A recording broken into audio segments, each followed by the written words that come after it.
Hey guys, how's it going? It's been a while since I recorded something.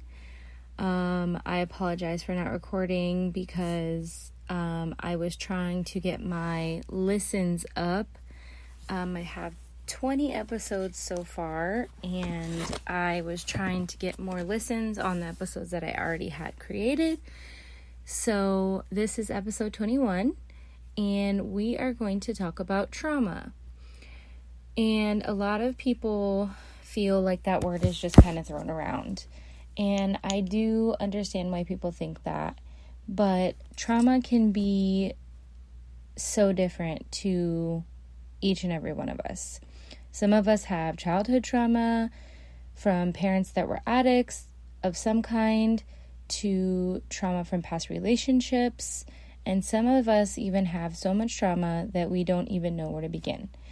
So a lot of things that happen in our life now as adults do come from certain things in our childhood. And a lot of people feel that, they have had some traumas from their parents, or, not feeling like they were loved enough, or, multiple different things.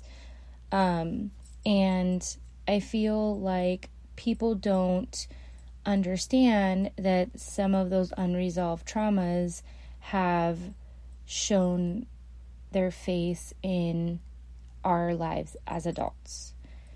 So I have started a journey.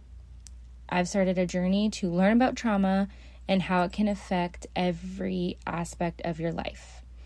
And my goal is to teach you guys kind of what I've learned and just kind of from my own experiences and things like that.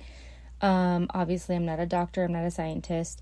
I'm not a psychologist. I'm not any of those things. But I have learned from people. I have learned from books and podcasts and, my own research. And so I just wanted to share kind of what I've learned. So this season, I'm going to call this a season because there are multiple pieces of this that I want to record. I just want to talk all about trauma and how it affects us, from our bodies to our mental health, also on how we can heal from it and actually do our own self-healing. So I have started reading, and I finished it, and it is the best book ever. It's called How to Do the Work, and it's from a holistic psychologist, and she was a psychologist for years, and she decided that finding in her own clients and patients that she realized that there was a lot of the same things coming from her patients, like mental, anxiety, like mental health, being depressed, and a whole bunch of different things. And she noticed that a lot of these things had to do with their past traumas. And she's a psychologist, but she's more holistic. And if you've been listening to my last 20 episodes, you've probably picked up that I'm more on the holistic side rather than the MD side. Now, there's nothing wrong with medicine, of course. I believe medicine has its time and place, but I also believe that there are so many natural things that we could do for our bodies that can actually help us more than medication, more than just treating the symptoms rather than treating the actual issue. So that's just my opinion on this. So I've learned a lot of things, and I want to share this with you guys. So in this first episode of this season, I want to talk about how trauma can affect your memories, how it can affect your relationships, your gut health, and even your body. So I'm going to get a little scientific for a second and tell you guys something that I've learned through this book. We have something called the vagus nerve, and this nerve connects every organ, major organ, to the brain. So this means our heart, our gut, and our brain are all connected. I've talked a little bit about before the gut-brain connection, and how, people with anxiety, like for me, for instance, and I also have gut issues, they're connected. So when I'm super anxious, my stomach is in knots. And when my stomach is in knots, I feel anxious. So a lot of the times people don't realize, like, when they're anxious, they actually feel sick. They actually feel like, like you're scared to go to, I don't know, like a family gathering because maybe you don't get along with your family as much, or you're having a hard time with your sister or your mom or, cousin, whatever it may be. But you're anxious and your stomach just hurts. It's just like cramping and in knots. That's actually connected to the feeling of anxiety and the gut-brain health, or the gut-to-brain connection. So with the vagus nerve connecting all the major organs to the brain, have you ever wondered why your body acts so quickly to stressful situations? Like when you run into an ex or an ex-friend that you haven't seen in a long time, or you maybe don't want to see them, and your heart just will not stop beating out of your chest. That's your fight or flight mode, that your vagus nerve is sending the messages to your brain that you're in a stressful situation and you need to get out.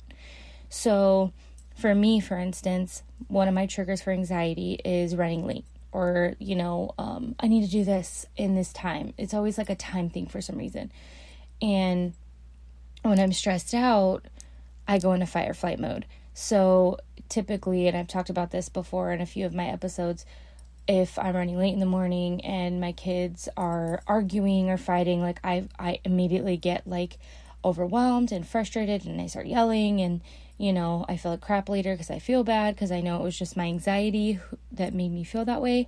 And that's my fight or flight mode. I'm like, like I need to just like fight, So that's actually from the connection. And also when you're happy, you feel calm, you feel relaxed, you don't feel stressed out. That's your vagus nerve telling your brain everything is okay, and you can feel stress-free and your body can just relax.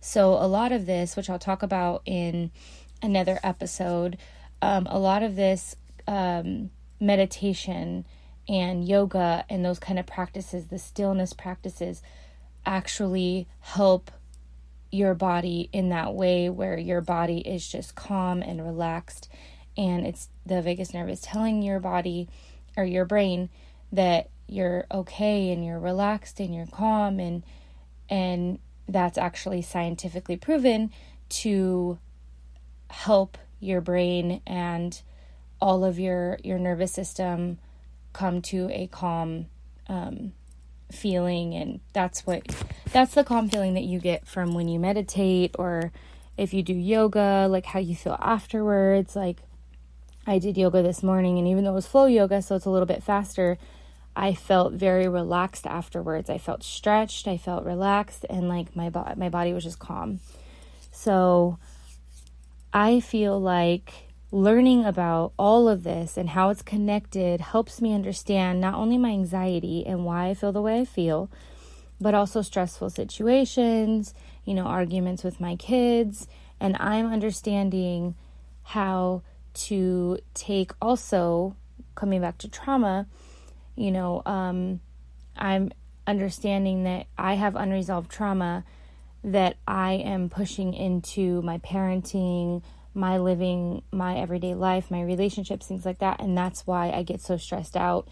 Like confrontation makes me really anxious and stressed out. And that's because when I was younger, I lived in a very chaotic home, and there was a lot of not very good energy a lot of the times, and a lot of loud people, like yelling. We had so many people in our home that we had to yell over each other to, get our point across. So even me and my sisters kind of still do that sometimes, like not in a negative way, but like when we're talking, and my kids have kind of learned, my daughter definitely does that because she's super loud, but I feel like now I understand why I get so stressed out in those kind of situations, because it reverts back to when I was a kid, and that's how we kind of communicated.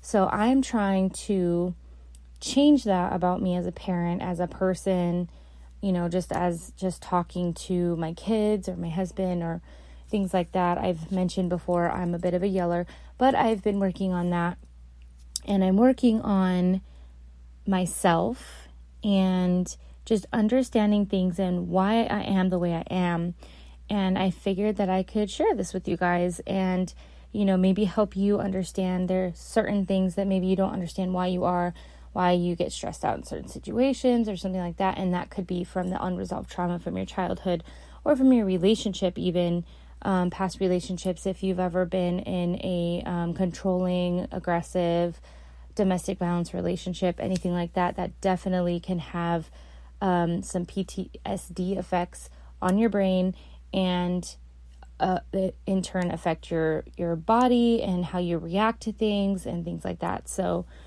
I've been working on myself. I've been throwing myself into books and podcasts and just wanting to learn everything I can about trauma. So to be honest, the reason I'm so interested in this is because, like I said, I do have some, like many of you, I do have some unresolved trauma of my own.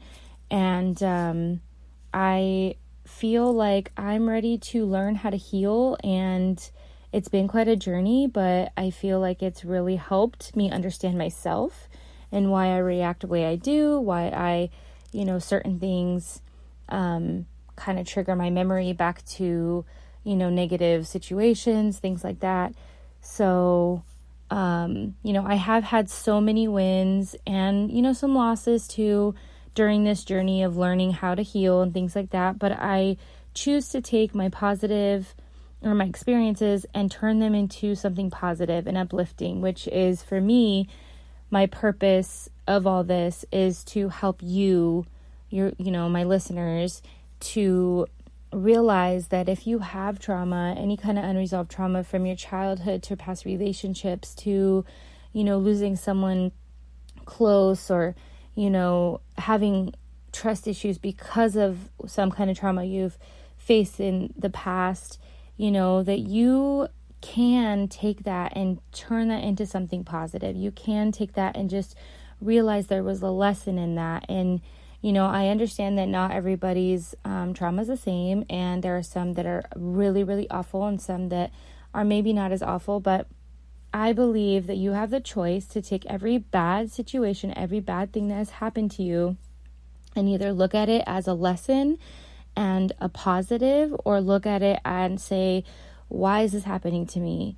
And almost like wallow in self-pity. And I'm not saying that everybody, that has anything that has happened to them is just wallowing self-pity, because believe me, I've had my share of pity parties, and I have, taken things that have happened to me in the past, and I've just wallowed in them, and I've just been like, oh, poor me, why did this happen? Blah, blah, blah.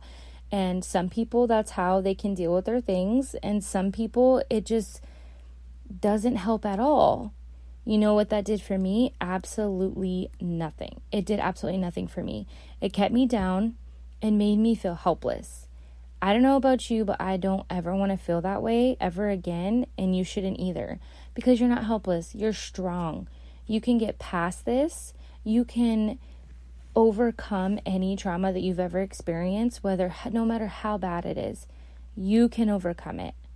And I believe that, trauma doesn't only affect our memories or our body. I mean, it literally can affect every single thing in your life. Now, not everybody's the same, and not everybody's going to be affected by trauma in that way, but it could be something as small as, when you were a kid and you watched something happen, and then you in turn grew up afraid to do something specific, or, like I was 15, and I'm sure this has happened to a lot of people, but I was 15 years old, and it was 11 o'clock during the day, and my friend and I were walking to McDonald's, and I didn't live in the best of neighborhoods, but obviously not scared enough to walk at 11 o'clock in the day. And these 6 gangbangers pulled up in a car and pulled a gun on me and my friend. And I was 15 years old. My mom had been robbed at gunpoint already at her job. And I was actually traumatized. I actually feel like I might have had a little bit of PTSD from that, because I did not walk anywhere. I did not go anywhere. And then I finally came to a point where I was like, you know what? I'm taking this and I am not going to let this run my life